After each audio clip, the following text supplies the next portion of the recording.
King Zwelithini. We bring in the Chairperson of the National House of Traditional Leaders, Nkosi Sipho Mahlangu. Thank you so much, Nkosi Mahlangu, for making the time to talk to us today. How did you hear of the passing of the King?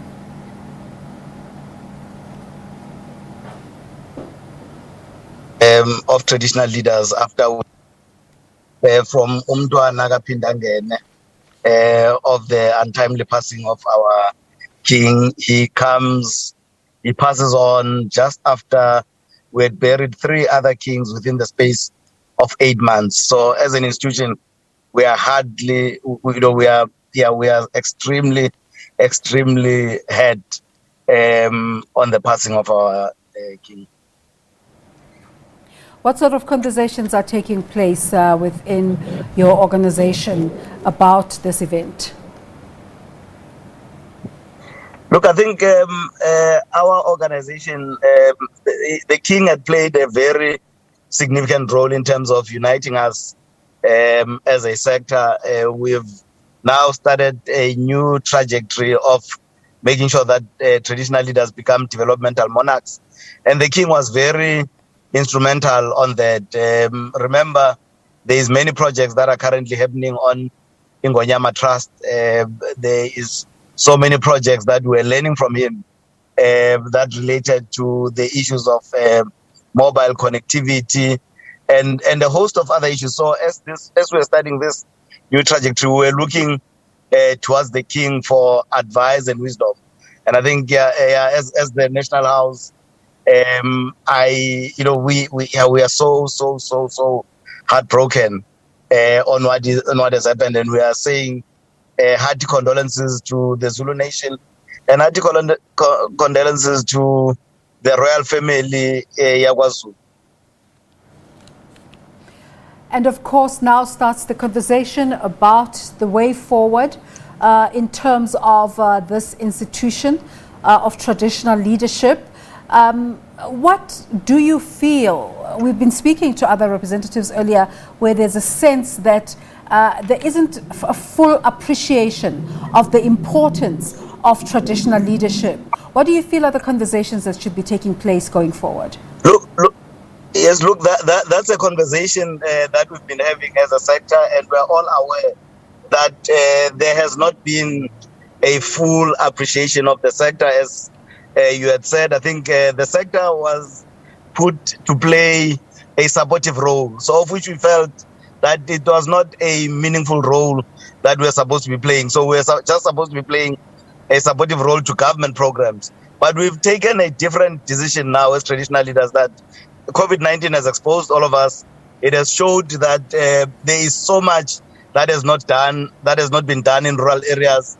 There's so much poverty. There's so much joblessness that are in rural areas. We ought to take a central role in terms of making sure that we bring development in those traditional councils. Hence, yesterday when we were debating with the president, we were able to give him a master plan that we've developed ourselves as an institution without participation of government, where this master plan becomes a blueprint of development in rural areas, of economic resuscitation, and of which we're hoping that each and every traditional council would have its own master plan, that when we go to an investor conference around October this year, we should be going there with investable opportunities that we could present to investors and start bringing investment in our own areas as traditional leaders. So we are not playing a supporting role anymore. We are now going back to basics, to what we used to do as a sector, where we made sure that the lives of rural communities have as much dignity as the lives of any other individual that resides within our country. So we don't want a rural child to feel compelled to go to urban areas because there are no opportunities in rural areas. So, this conversation is a conversation that is coming at the right time, where we took a resolution that we are now developmental monarchs. We are not going to be traditional leaders that are just going to sit and complain about the treatment that we are receiving as a sector.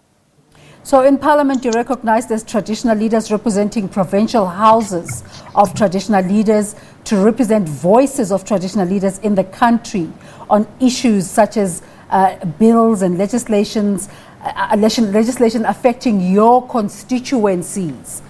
Just give us a sense of the involvement of the departed king in these sort of conversations and processes.